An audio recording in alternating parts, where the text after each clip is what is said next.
Let us pray.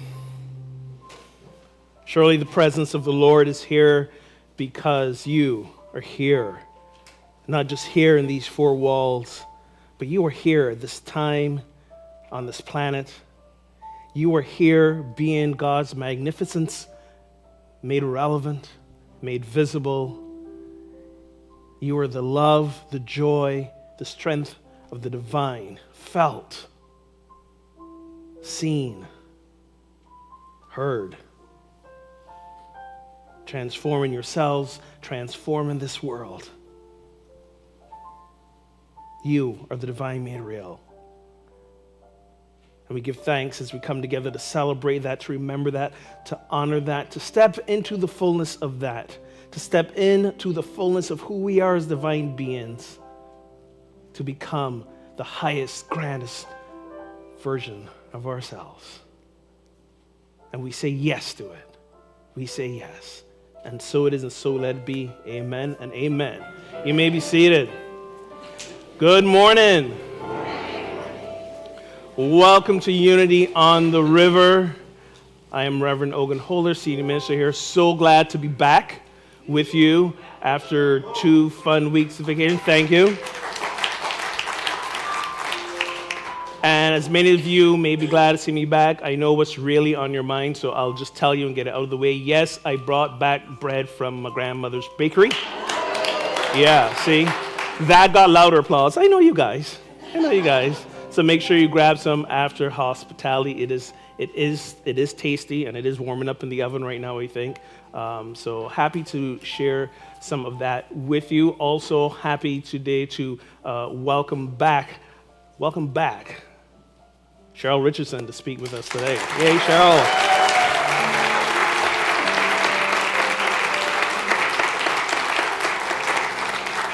And as I always like to say, you look great, you look awesome. So glad you're here with us today. If we want to see the face of God, we simply turn to the face of another and recognize the divine within them. So turn to someone, say, God looks good today.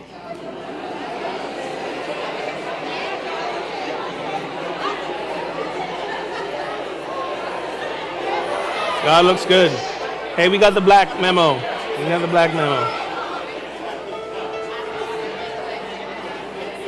And as always, God doesn't just look good, but God is funny as all get out. Mickey Lucia.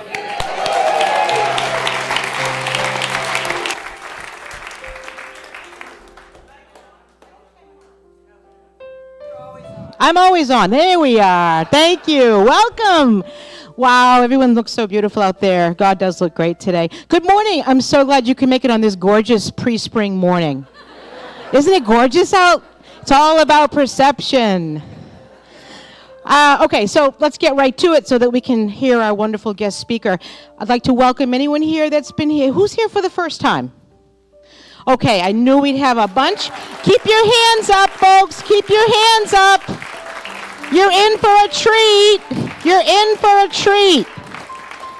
Amazing music, huh?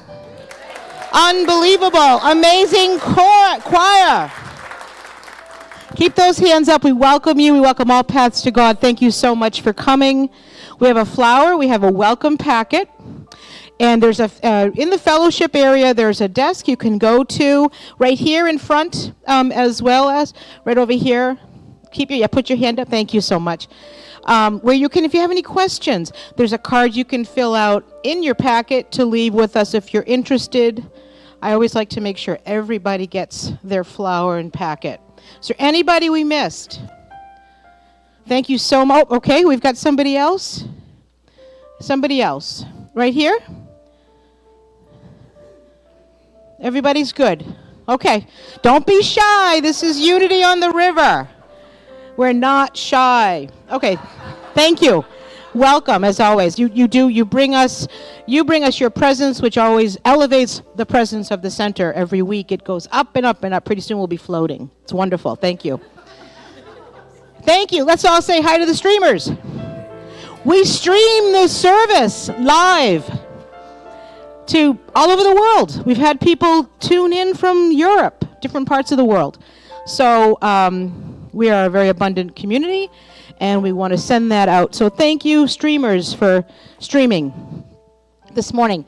Unity is a very special place. Unity on the River is a center of celebration, transformation, inspiration, spirit-centeredness, oneness, and joy.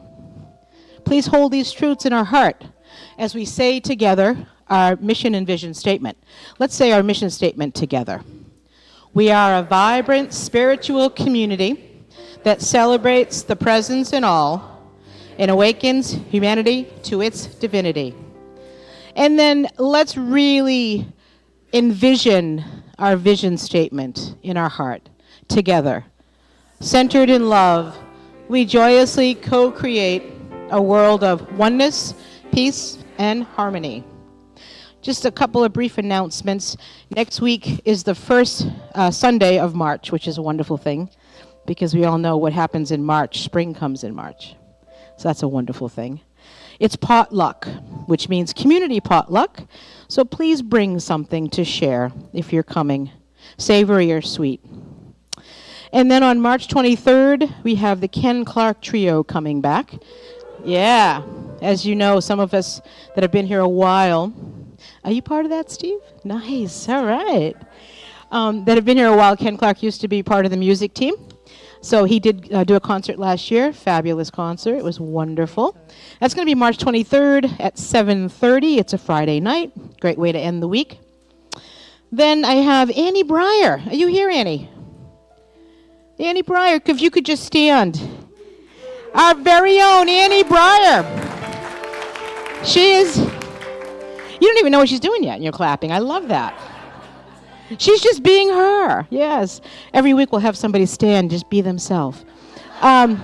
She'll be hosting a reunion meeting for those who have taken the art and practice of living with nothing and no one against you. Remember that? We had those classes? It's a good reminder. So see Annie about that. It'll run from 12 to 2 next week, March 4th, after the potluck, sounds like. All right, now it's that time that we greet each other in love. Handshake or a hug, whatever you feel. I'd like to, for those of you that have not done this, it's called Namaste. Basically, it's seeing the divine in each other. So Namaste.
Okay, now let's bring back Brian Doza. Yeah.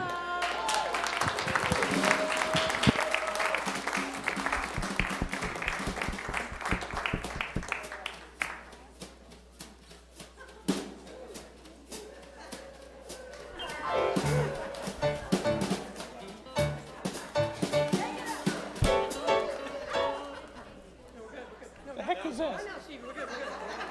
Just the heart open. It's really like mellow.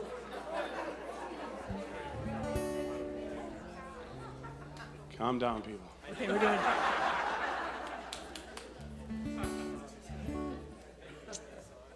Just put a big sign on my head that says, "Don't panic."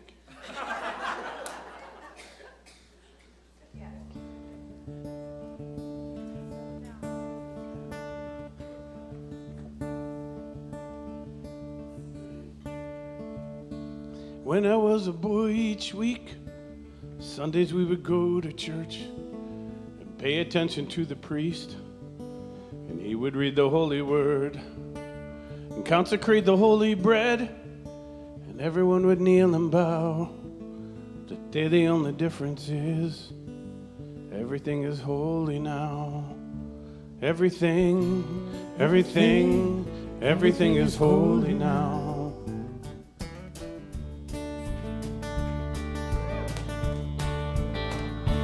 When I was in Sunday school, we would learn about the time Moses split the sea in two, and Jesus made the water wine.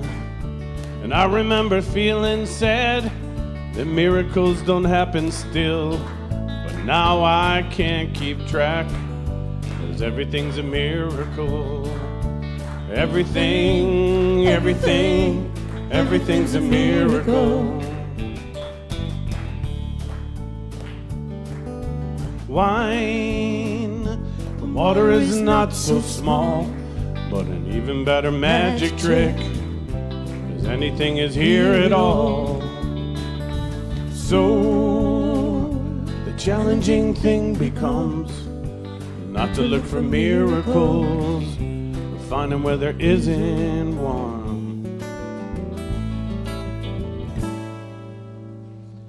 When holy water was rare at best, it barely with my fingertips, and now I have to hold my breath like I'm swimming in a sea of it. It used to be a world half there, heaven second-rate hand-me-down, but now I walk with a reverent air, 'cause everything is holy now.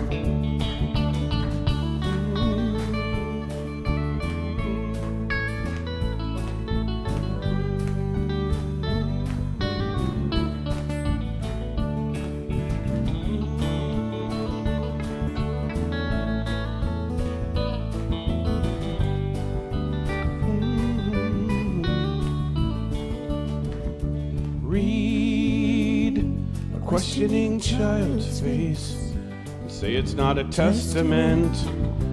That'd be very hard to say.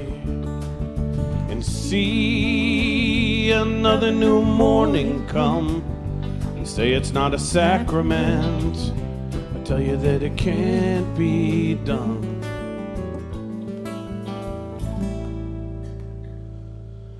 This morning outside I stood, saw a little red-winged bird shining like the burning bush and singing like a scripture verse. Made me want to bow my head. I remember when church let out, how things have changed since then, 'cause everything is holy now. Used to be a world half there, heaven second-rate hand-me-down, but now I walk it with a reverent air, 'cause everything is holy now.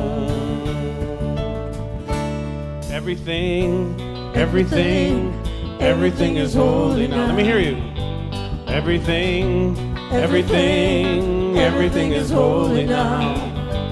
Everything, everything, everything is holy now. Brian Dozer, I love that.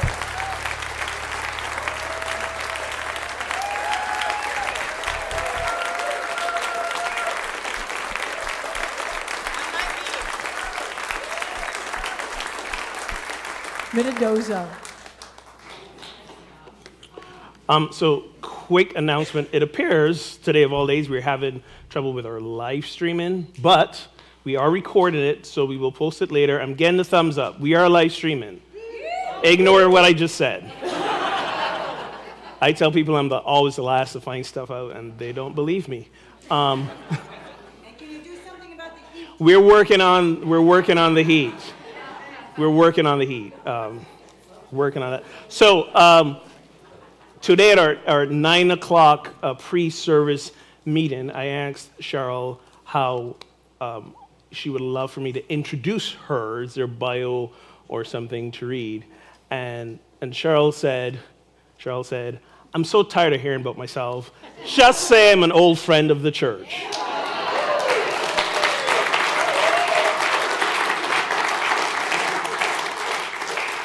So I'm not going to tell you that she's a best-selling author from the New York Times.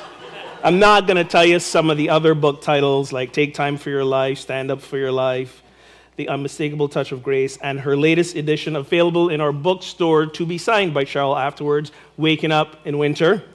So make sure you get your copy and have her sign it. I'm not going to tell you all the TV shows she's been on. Her work has been covered, like Good Morning America, Today Show, CBS. I'm definitely not going to mention the fact that she accompanied Oprah Winfrey on her Live Your Best Life nationwide tour.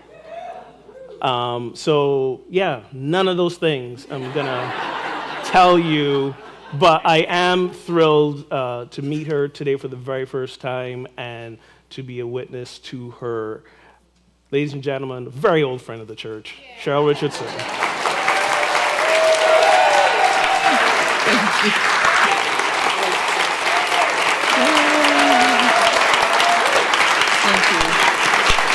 Thank you so much.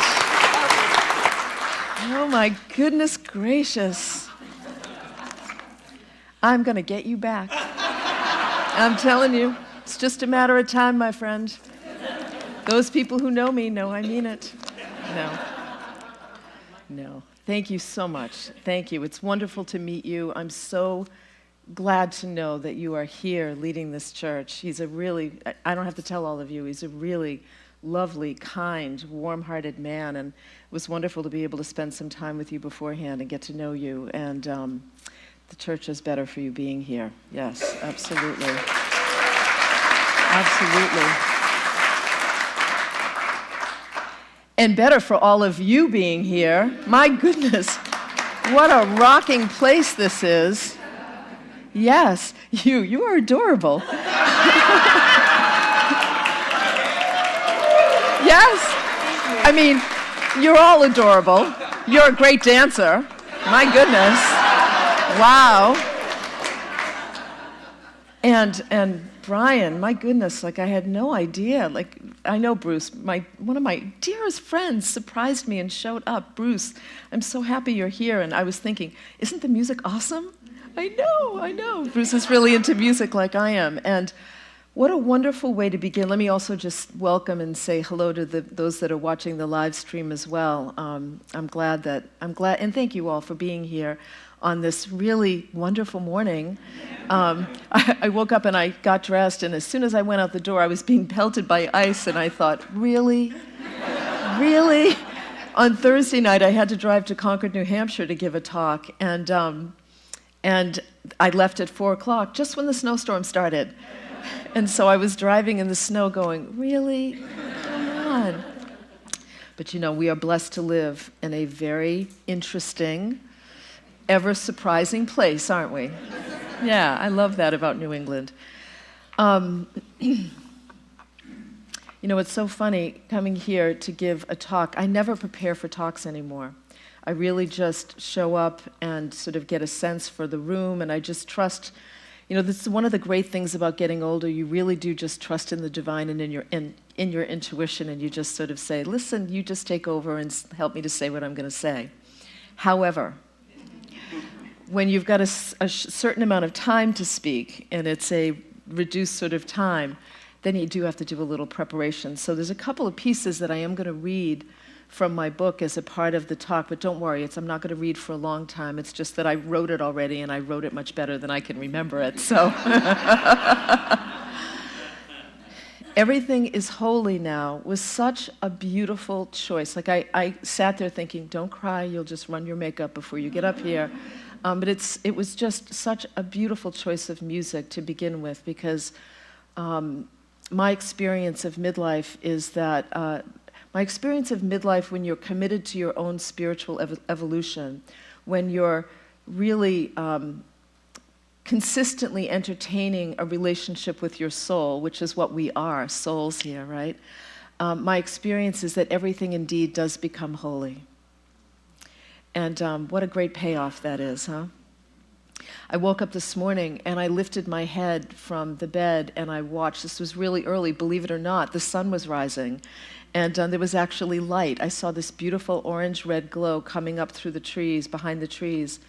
And I laid there and just watched it happen. And I thought about the day and what my intention was for the day. And then I got up and I went downstairs. And put the tea kettle on and put on a coat and went out to the back deck with a big pitcher of water, and went out on the back deck, as I do every morning, and washed out the little bowls that I have for the birds and the animals, and filled them with fresh water, and then took the empty bird feeders down. I think there's a raccoon that's already visiting. Took the empty bird feeders down and filled them with seed, shellless sunflower seeds. My birds eat high-end food.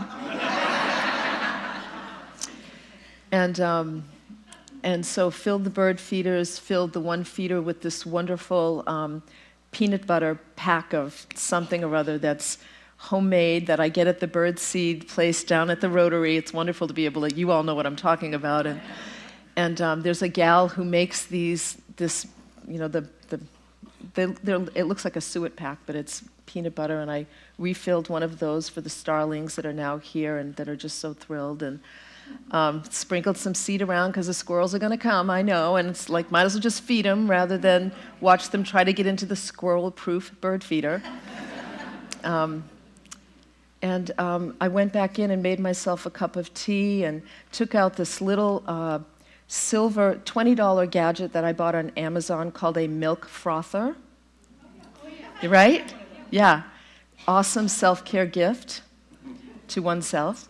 And I poured some raw almond milk in and frothed up the milk and put it in my tea. And I went and I sat down in the living room just to watch the bird feeders, and I thought, these are the little things that I used to dream about doing when life was so busy and I lived on the road, and I was caught up in accomplishing and succeeding, and really caught up, I will say, in the householder stage of life, the second stage of life, where we go out and we build families and we build careers and we build businesses, and we do really wonderful things. We bring our gifts to the world, and we bring our gifts to ourselves and our loved ones, and we earn a living, and we save money and buy a home, and all of those sorts of things.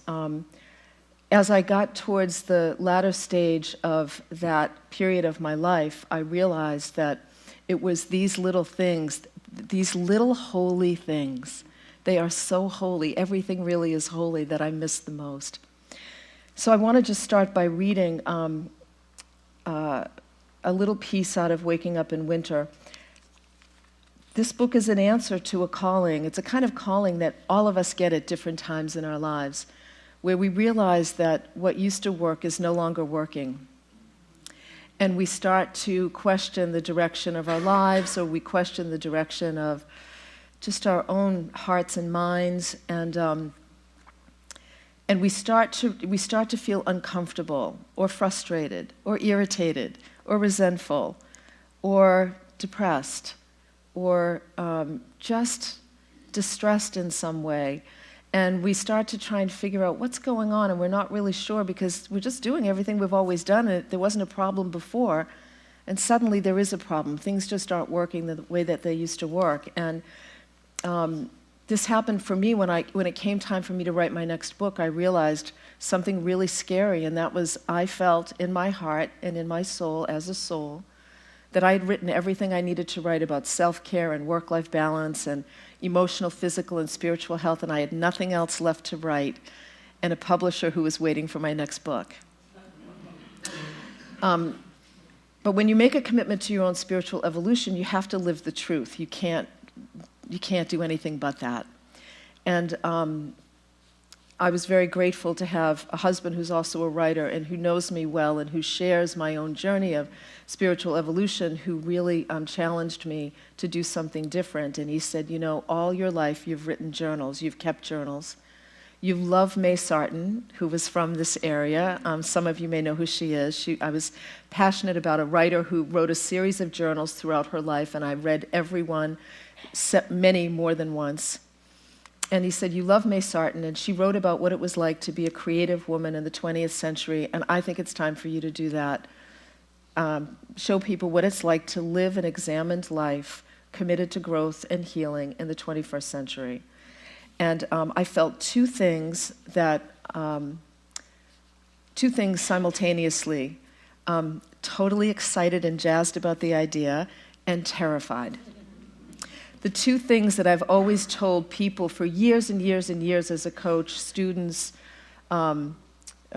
people who have come to hear me speak, that when you feel terror and excitement, it's usually an indication you should move forward. So I went back and pulled a journal out that I had already written because I knew I would be too self-conscious to start keeping one. I'd be thinking of you instead of me. I pulled out a journal that had already been written, and it was a journal that I started after I turned 50, the magic age of 50. So this is just a little piece of the beginning I want to share with you. As I mentioned earlier, when I said these are the little things I dreamt about doing, I wrote in the journal, these are the little things I dream about doing during long car rides to the airport or when staring out the window of an airplane, traveling to yet another city to speak. I'm growing tired of hearing myself say, I'm looking forward to, fill in the blank. Think about how many times you say, I'm looking forward to. That's a really important spiritual practice. Fill in the blank, followed by a bittersweet sadness rising in my chest. I need to stop looking ahead and start asking, what am I doing now that keeps me looking forward to something else? And why am I doing it? I'm preoccupied with how I spend my time these days, and I can trace the source of this feeling to my 50th birthday. That morning I went downstairs, got on the treadmill, and began to watch a movie on TV. At the end of the first commercial break, I realized I had no idea what the story was about, as the significance of this birthday hit me full on. 50 years old, midlife, more years behind me than lay ahead. I'd heard all the cliches before, but they always applied to someone else, parents, aunts and uncles, older friends. Now they belong to me. Rather than avoid the subject of dying, I made a decision to dive into it, which I think is also a really smart spiritual practice. I shut the TV off and started thinking, what will life be like when I'm in my 80s or 90s if I live that long? Will I enjoy good health or spend my days slumped over in a nursing home chair? Who will handle my things when I die, my journals and the cards and letters I've stashed away in the old cedar trunk in the garage? Will I outlive Michael, my family members, and my friends? How old will I be when I leave the planet? I thought about what I'd regret not having done before I died, and a few answers immediately sprang to mind. Live peacefully in my body. Make beauty and nature more of a priority in my everyday life. Be less defended and more open to others. Let go of my self-consciousness and be bolder with my choices. These regrets may not be typical bucket list items, but they reflect what's always been deeply important to me, the inner adventure. I'm passionate about self-development and challenging myself to grow as a person, seeking out experiences that contribute to the evolution of my soul. I have been since I was a little girl. And I actually think a lot of that was inspired by my early religious upbringing as a Catholic girl in the early days with the beauty, being immersed in the beauty of the church and developing a personal relationship with Jesus, a childlike relationship that would grow into a sort of buddy relationship later on. Before I pushed the reality of mortality back into the shadowy corners of my consciousness, I had to admit that as frightening as it was to think about my expiration date, it was strangely comforting as well. Death isn't wishy-washy. It doesn't fool around. When I'm done, with this life anyway. So I'd better make damn sure I'm doing what I really want to do right now. Thank you. Thank you. That journal entry began a really important time in my life. Really, it began a hero's journey. And many of us have heard of the hero's journey, right? Joseph Campbell talked about it so long ago on the PBS special with Bill Moyers, and the title of that special, do you remember that, Bruce? The Power of Myth. Yes. Right? Power of Myth. Yes. I strongly recommend, if you've not seen that, I've seen it a number of times. It is really, really powerful. And You know, the way I describe in very simple terms the hero's journey, and so that you can see whether or not this fits for you, is the hero's journey. I mean, it fits for all of us at different points. It's really a question of what's going on in your life right now. The hero's journey is when there is a call for something more, something different in our lives. And it begins a descent period where what used to work no longer works, where who we used to be, like who we are and who we've been, no longer works. We just start to notice there's a discomfort with the same old, sometimes relationships, the work that we do, the place that we live, the body that we inhabit, whatever it might be. There's a call for something different, and it begins this descent period. And it's almost like I imagine for myself anyways, as I began this descent period, while I had a year's worth of events booked, and I had my whole life was mapped out a year in advance, which is what happens when you're a writer and a traveling speaker. This descent began for me, and I suddenly found myself evaluating everything and realizing, just feeling uncomfortable in my skin and uncomfortable in my life. And as the descent happens, we eventually enter into the second stage of the hero's journey, which is the mystery. And this is a very interesting stage where we have no idea what's going on. Like, what the hell is going on? Can I say hell in church? Awesome. What the hell is going on? Yeah. I don't know who I am anymore. I don't know where I fit anymore. And this can happen, by the way. I see this in people in their late 20s who are, heading towards 30, and that's usually when people start thinking, okay, do I want to take the road that everybody else takes? Or am I going to really honor this sort of inner prompting that feels different than everyone else? Or when you go through a divorce, or sometimes when you get married, or the diagnosis of an illness, or the death of a loved one, or the death of a pet, which I've experienced again in the last 3 months and have experienced a whole new hero's journey. There's all kinds of things that can happen that sort of create that descent. We wind up in the mystery, and it's what I like to call limbo, lingering in limbo. I tried to make it sound better because it was so uncomfortable. Lingering in limbo, right? When I was in that place, you question everything. And it's scary because you really don't know where you're headed. And you can't go back. How many of you have ever had that experience where you start to move forward and you think, no, I don't want that, I'm gonna go back. And you can't, right? It's really scary, you just can't go back. So you're sort of in the mystery, and I remember I was in this place for quite some time, and one morning I woke up and I just thought, what the hell am I doing? I have a business, I have a career, people are waiting for my book, I've got to go out and teach, I got to get my act together here. The CEO woman in me was just trying to get it together. And I remember I called my coach at the time. I had this wonderful coach I was working with. She's a dear friend, Ellen. And I mean, this is what happens in the mystery. I was saying to her, I don't know what's going on. I don't know who I am anymore. I don't like anything I'm doing. This isn't good. And I've got to do it for the next year. How am I going to figure this out? And I said to her, I'm just all over the place. I am all over the place. And I can't grab a hold of anything and go, this is me, or this is what's next, or this is what I want. And I said, I don't even think, and this is while I was editing the book, I said to her, I don't even think I'm ever going to write again. And she listened to me, and then she went, okay, take a deep breath, which I did. She said, first of all, you will be writing till the day you die. So I just want, this is how we know the place you're in right now is a little insane because you're going to be writing till the day you die. But then she said something that really helped me. She said, your meandering has purpose. And instantly I felt better in my body. It was as though the CEO woman took a deep breath and went, okay, great, this is a productive form of action. We'll hang out here. I mean, really, that's what happened.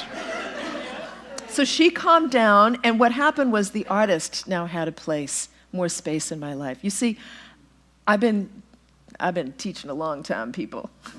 I'm 58 now. I mean, I've been out there in the world teaching lots and lots of people. And if there's one thing I've learned is that we're all artists and healers. hungry to express our creativity and our healing energy. It's just that we live in a culture that doesn't value artists and healers. And it's our responsibility to really value it for ourselves and to bring it to the world, which is what this book was for me. I knew the artist in me wanted to publish. I didn't want to tell you what you needed to do to live a great life anymore. Not that there's anything wrong with that. It's right for some people at the right time. It's right for a lot of people at the right time. But I wanted to show you what it means to live a conscious, examined, awakened life. Well, let me say it this way. I wanted to show you what it means to try to live a conscious, awakened life committed to truth. Because just like everybody else, there's this thing called emotional regression, which means you can have it all together, and then when something tough happens, you'll lose it. And suddenly we go right back to the early behaviors and defense mechanisms that kept us safe as kids. And, I can write all the books I want about extreme self-care, and my life can go into a state of extreme disrepair very, very quickly. The difference is I know how to get myself out of it. This journal that I made a decision to publish really sort of takes the reader on a journey of what it means to linger in limbo. Doesn't sound very exciting, does it? But it actually is really important. And if there's one message that I got at the end of editing this book, because all my books teach me something, it's that when in doubt, when in the mystery, wait longer than you think you should before you make any other choices. I can't stress that enough. God, the divine, the creator, intelligence, I promise you, has a plan for you and your life. You are connected to that plan. You are connected to God. We as souls are a part of the divine mystery. And there is a plan for us. And that plan will reveal itself to you the longer you wait and steep in the truth of who you are right now and what's important to you. The longer you commit to figuring out what's important to you. And this particular journal helped me to figure that out. And what happens then is I began to leave from that mystery state. The mystery phase of the hero's journey begins the ascent, where there's this little tiny, teeny pinhole of light. So there's light. You have no idea how far away it is, and you don't know what's behind the door, but you know that there's light. And there's a sense of hope and renewal and trust and faith. Because in the mystery part, I questioned my faith. I questioned everything. You do question everything. You need to question everything. It's a good time. It's a good practice. And whether you're 28 or 48 or 58 or 78 or 88 or 98 or 108, because life is expanding, so I got to include everybody. It's a really good thing to question everything in your life. One of the things that happened during this journal keeping was I dealt with the death of Debby Ford, my dear friend and colleague. Some of you may know who she is. She was a writer. She spent some time on Oprah with me. We often traveled at the same events. We coached each other. I was so blessed to be at her deathbed before she died. I'm very comfortable with death at this point. I don't like it, but I'm comfortable with it. And I was grateful to be with her. And one of the things she said to me before she left her body was really strange and profound, which is just like Debby, strange and profound. Debby said to me, "Stop doing things that bore you." Think about that, right? She said, take more vacations, which she always said. Debby was great at taking vacations. I wasn't. And, but we had this very profound conversation about doing things that bore us. And that became the kind of measuring tool that I used and it continued to use in my life. And you can use it in a number of ways. When you're having dinner with certain people, you can ask yourself, use your inside voice, not your outside voice. Am I bored right now? Can you just pass me the water? Just right. Perfect. Thanks, sweetheart. Perfect. Thank you. Don't tell them in that moment.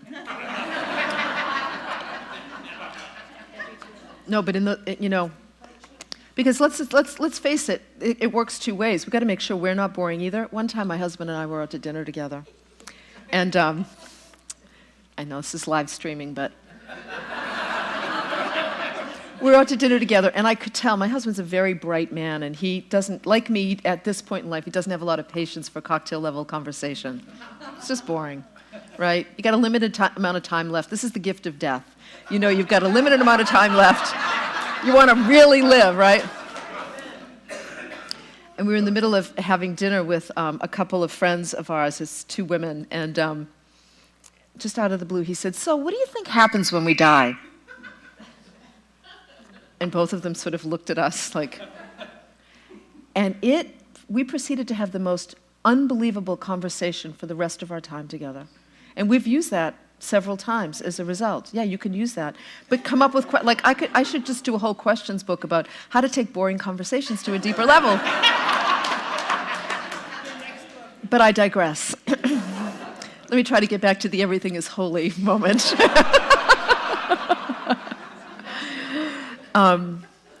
But really, that was a very, very important question that Debby, or statement that she made to me that then had me really begin to look at things. It's scary when you realize, like for me, I would travel and I would be speaking, I would get on stage in these big, beautiful theaters with thousands of people in the audience. And so many people would love that opportunity, right? People come up to me all the time saying, "I want to do what you do." And during this journal period, I realized, as sexy and as exciting as that appears, it was becoming boring to me. I had done it, and I was good at it, and I'd been doing it for years, and somebody said to me at one point, "Sweetheart, when you master something, when you've been there, done that, and you've mastered it, you kind of get bored, because the only way we're not bored is when we're growing and evolving and taking things deeper." And so while I still do some, and I do a lot less, which makes it not boring because it's exciting.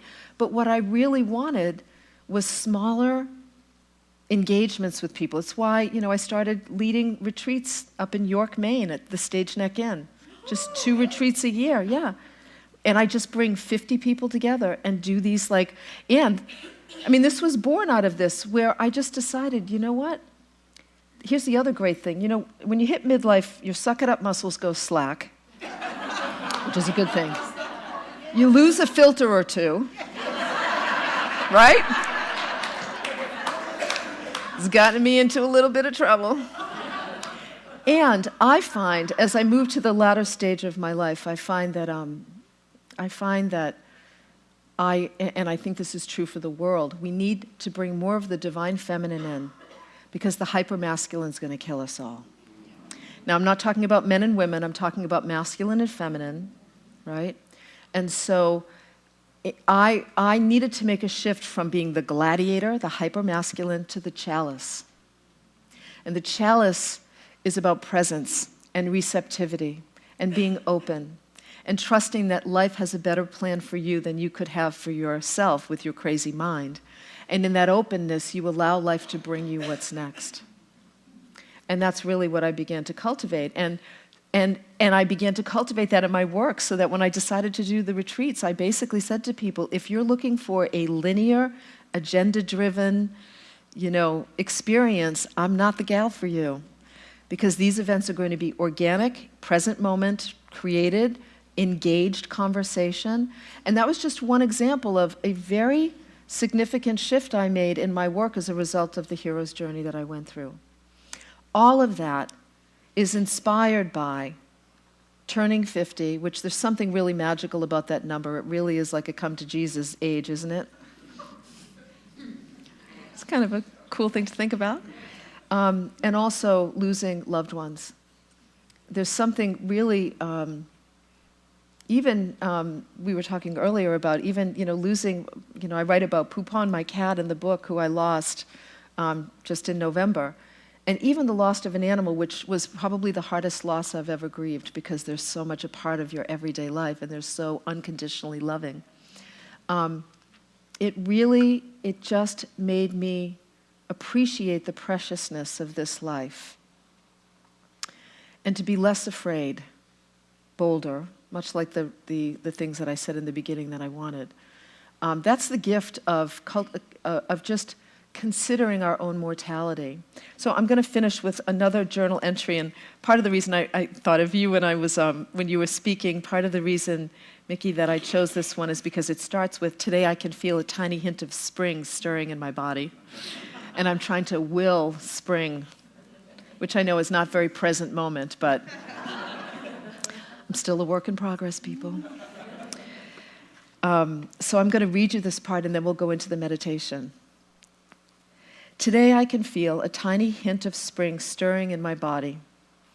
Outside it's sunny and 40 degrees. I went for a long walk in the neighborhood early this morning and then again later at the beach. That's Plum Island. As I walked along the shore, lulled by the steady roar of crashing waves, I closed my eyes and imagined gliding on a boogie board in the heat of the summer. The way I used to when life was simpler and I was in the habit of having fun for its own sake. It's good therapy. These days, as I consider the new emerging priorities in my life, I continue to be guided by thoughts about death. That sounds dark, I know, but in this case it's not. I'm learning to befriend the part of me that feels the need to keep my mortality on the front burner. When I find myself suffering for too long in order to write a gracious email saying no to a request, or feeling frustrated while lugging last-minute packages to the post office before they close, I ask myself, am I doing what I really want to be doing in this moment? Is this how I want to spend my energy? Can I share the wealth and allow someone else to do this so I have more time and space for what matters to me? I'm trying to get a fresh perspective, to step back from the routines that define my day in order to see how satisfied I am with the choices I'm making. Our lives are shaped by the actions we take every single day.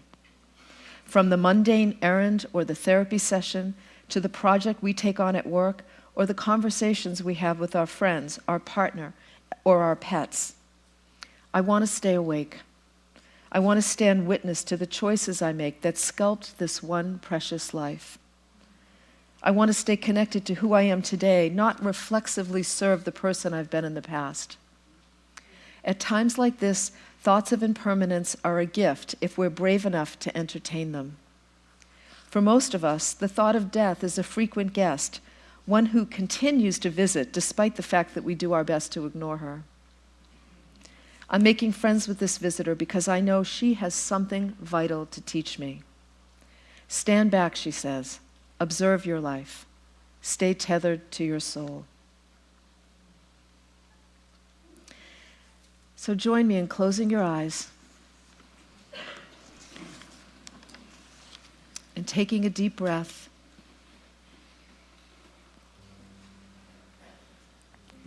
Feel your feet on the floor and your body in the chair.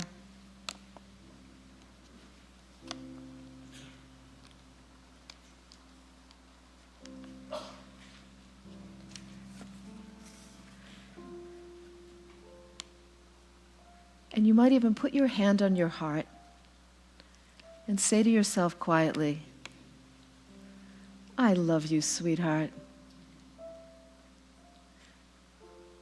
I love you. I'm so glad you're here.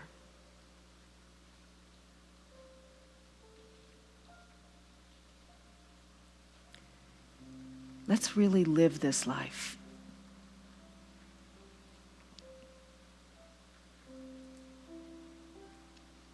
Let's stop doing things that bore us.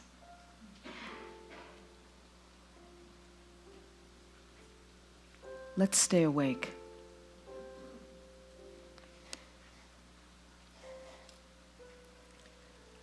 Let's stay tethered to our soul.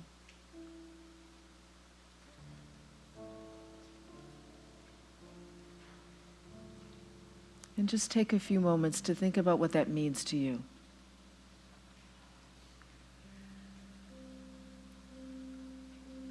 Allow that little voice inside to let you know even just one thing you want to be doing more of, or maybe less of. Take your time.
as we listen to the falling rain.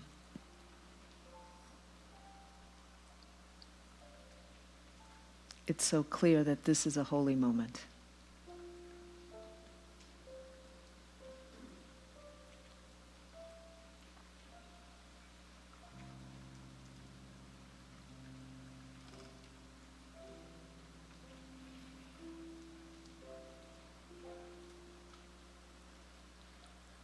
And when you're ready, you can come back to the room and open your eyes and smile.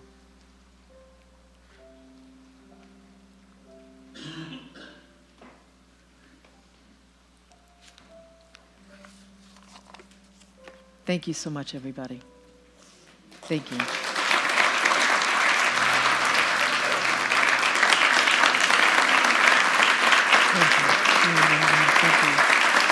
Thank you very much. Thank you very much.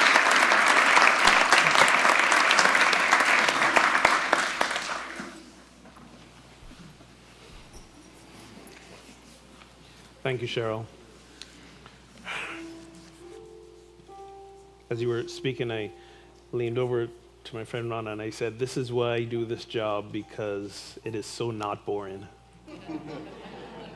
So not boring. So I'm going to invite you guys back into prayerful energy for a moment. Just take a moment and settle back into your hearts, maintaining that bliss moment of the piano notes, the raindrops. As we bring into our mind's eye and our heart center those people who we hold in prayer. The names in this prayer box, our loved ones for whom we hold a different outcome from whatever circumstance they're in.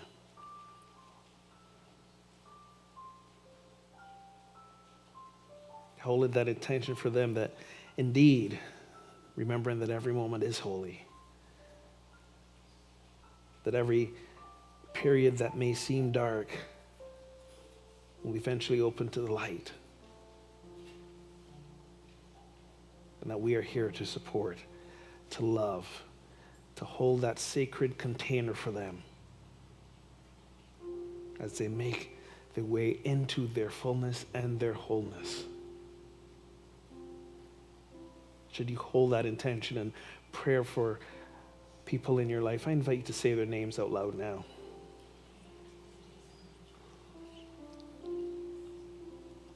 In so doing, we are affirming that we too are the presence of divine in their life.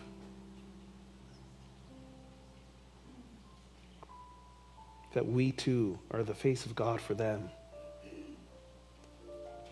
That every situation that they are in is an opportunity to live their divinity, to discover the depths of love that is God, and to be whole. And so it is. So let it be. Amen.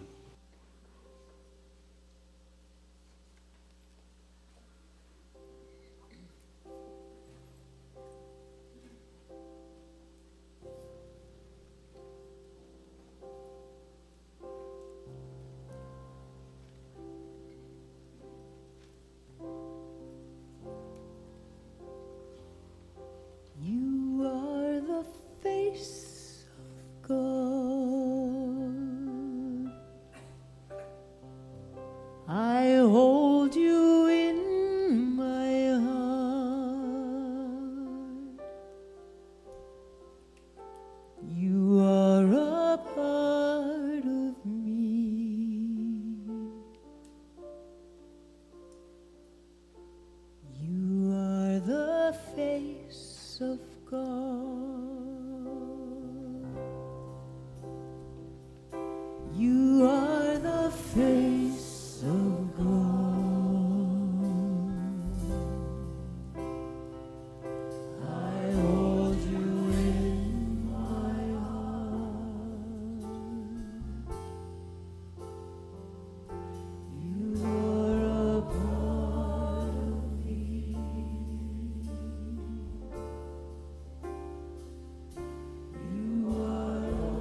Thank you so much again, Cheryl. That was wonderful. I think you were speaking to me directly. Did anyone else feel that way? No, it was me.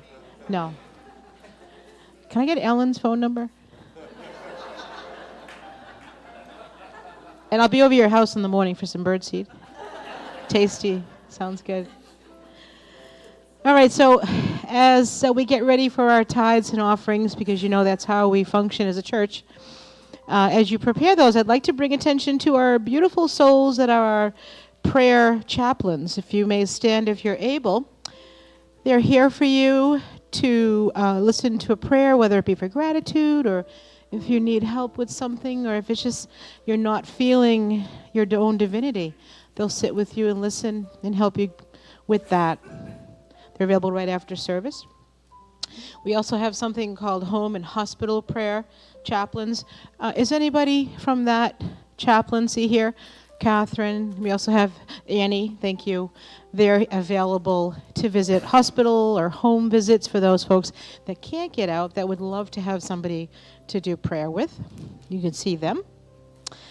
We have a prayer request box, as you know, back, and we also have a prayer line on our website for the phone number to call 24/7, and then those prayers are sent to Silent Unity for an additional time to be prayed over.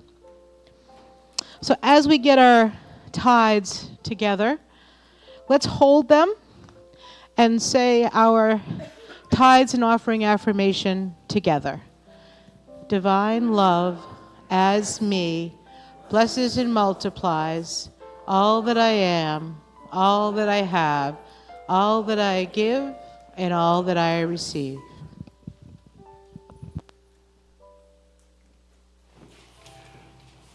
As you share your tithes and love offerings, just a reminder that you can also give online, especially those of you viewing the live stream, unityontheriver.org/donate.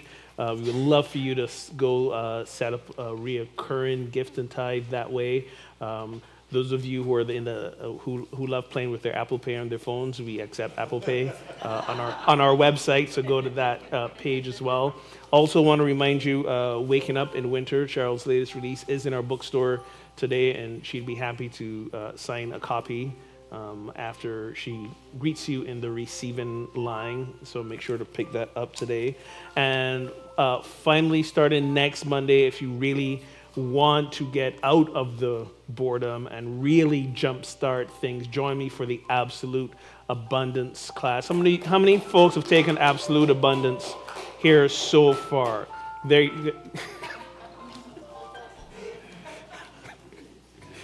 You still have half the course to finish. You better come on back. I'm calling you out. Calling you out. Just because you laughed, calling you out. He doesn't mind. We got a thing going on. He doesn't mind. Let me see those hands again. Look around. If you've taken this class, look around. Connect with one of these folks and interview them about how this class has kind of pulled their spiritual life from the inside, pulled it out, tossed it around, flipped it over, and put it back in a renewed way. It's probably one of the most transformative classes that I have taught. It was created by one of my classmates in seminary, Reverend Ken Daigle. He's in San Francisco. This is a class that really, really transforms how you view the concept of living an abundant life. Living an abundant life in all aspects of your life. It is a monumentous shift. So talk to some of these people. You can still sign up today. It's a 10-week class. After the first 2 weeks, we're closing it to newcomers, so you can even come the first, second week to sample, try it out, see if this is something you want to continue doing. But of all the classes you can do here, this is probably one of the most transformative. It's also a class that's required for membership, an abundance class. So I hope to see many, many more of you in it. And those of you who've taken it already, don't spoil the moment. You know the moment I'm talking about. You know the moment that causes some of you to panic and almost lose your breath a few times. Don't spoil it, okay? Just wait, because I gotta tell people no spoilers. Come on forward, ushers, please. Thank you. And let's bless this offering. So go into a place of gratitude within your hearts. We give thanks for the gifts we receive here today. Those of you who give in this moment, those of you who give online, remembering that as a self-sufficient organization, when we give, we're not simply investing in this spiritual community called Unity on the River. We invest in our own spiritual growth, our own spiritual expansion. We're being part of the flow. And by giving, we open up ourselves even more to the abundance that is limitless universe, limitless God, limitless joy, limitless love. And so it is, and so we let it be. Amen and amen. Thank you. Back to you, Mickey, I think. All right. Yes, sir. Now it's this time, thank you for your tithes, to say thank you to our community for who put this service together. It takes a whole community to make this happen throughout the week. Many, many thank yous from many, many different groups that we have here that you can all check out online if you want to start to serve in a different way in the church. If you're bored with where you're serving and you want to do something different, check out the church, right? I'm thinking about every area I'm bored now. All right. It's true, though. I like that. I like it. If you want to try something different, definitely we've got a lot of opportunities. Special thank yous this week to our Angels of the Week, Hannah, Malik, Zinkai, Sharon, Jim, and Mike. Also, special thank yous to, we like to call out specific teams, because if we did all the teams every week, we'd be here for about a couple hours. So our teams this week, bookstore team, where you'll be getting your book. Maintenance and grounds team. Hospitality team, which feed us, Frank. And greeting team, which greet us as we come in. Thank you so much. Can I have the board members stand? These are our board members.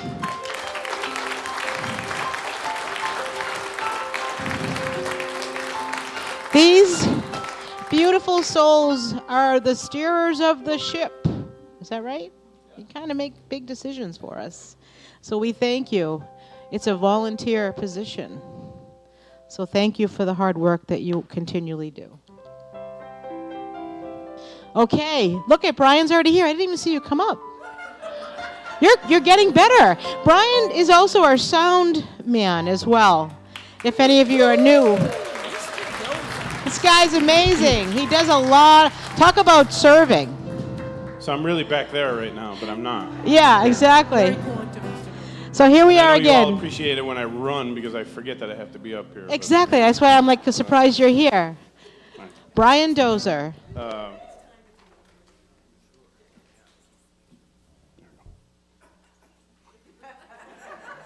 It's time. It's time. Time for the dead and gone. It's time for the broken ones to live again. It's time.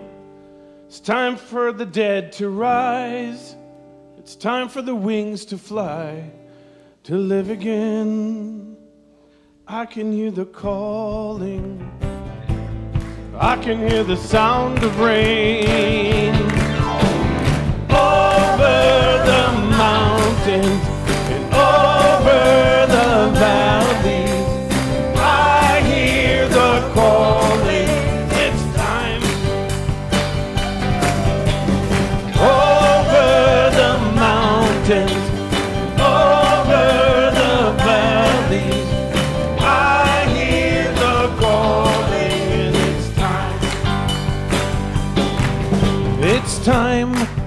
It's time for the dead to sing. It's time for the walls to ring with songs of freedom. It's time. It's time for the numb to feel. It's time for the wounds to heal with songs of freedom. I can hear the calling. I can hear the sound of rain. Over the mountain, over the valleys, I hear the calling, and it's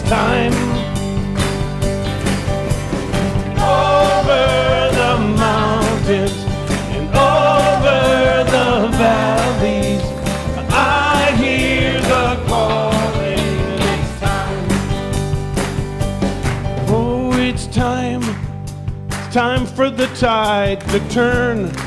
It's time for our hearts to burn with a desperation. It's time for a sacrifice. It's time that we paid the price for our generation. Oh, I can hear the calling, I can hear the sound of rain. Over the mountains and over the valleys, I hear the calling. It's time. Over the mountains, over the valleys, I hear the calling. It's time. Take a key.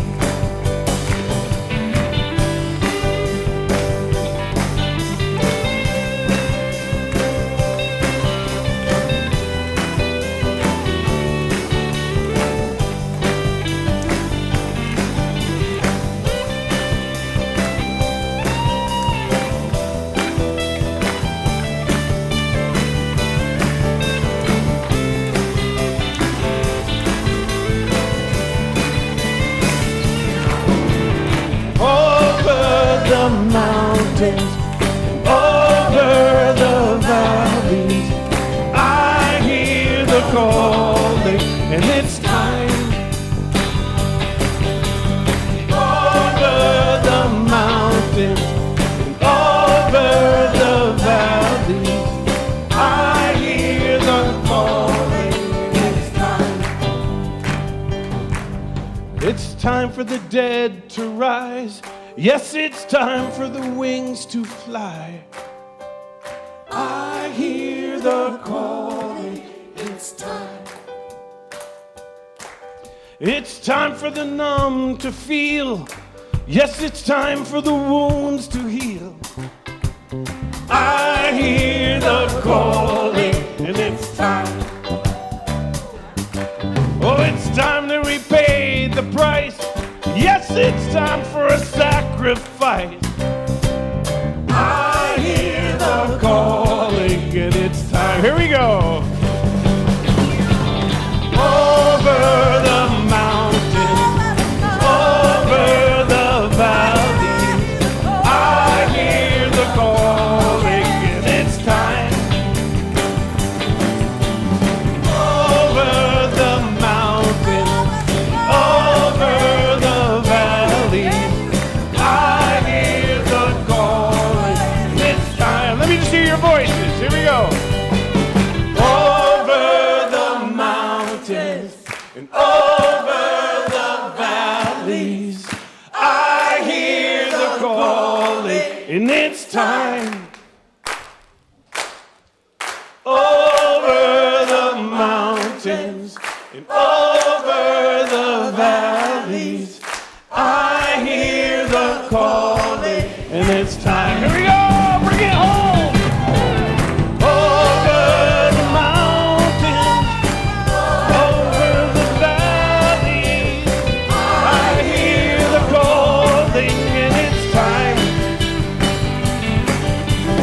Over the mountains, over the valleys, I hear the calling, and it's time.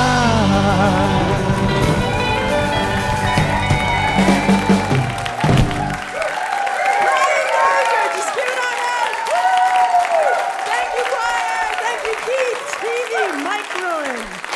And you. Let's stay on our feet as we welcome in our youth and family. Bring in the kids, walking as the light. We are walking at the light of God. We are walking at the light of God. We are walking at the light of God. We are walking at the light of God. We are walking, we are walking. Oh, we are walking at the light of God. We are walking, we are walking. Oh, we are walking at the light of God. Good morning.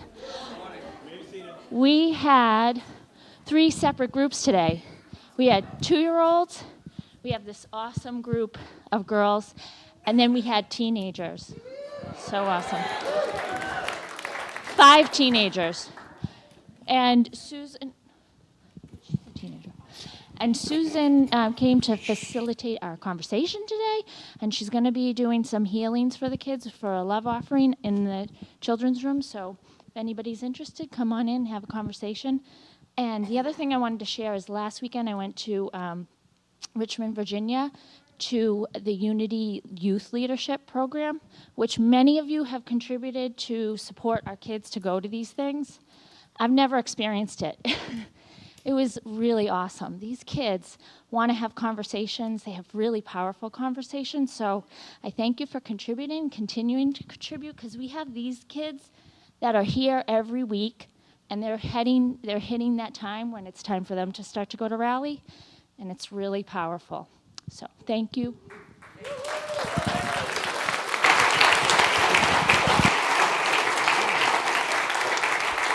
And as you've no doubt been seeing in the news recently, it is the youth, it is the kids that are transforming our world and this planet.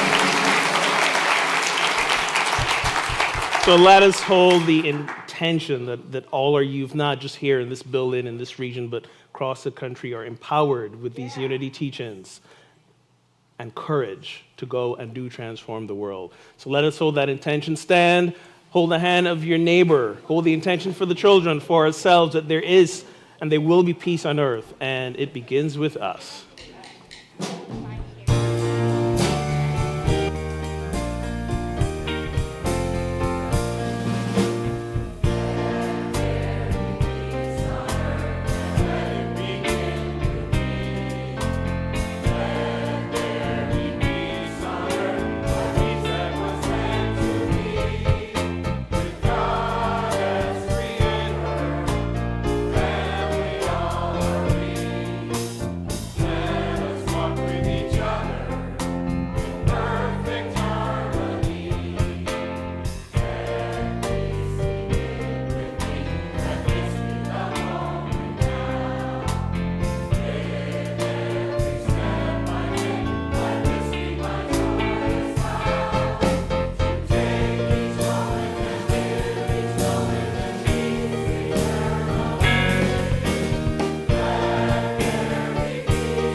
The light of God surrounds us.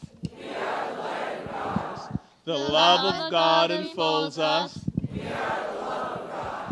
The power of God protects us. The The presence of God watches over us. Wherever we are, God is, and all is well. And we are richly blessed. And so it is. Over the mountain,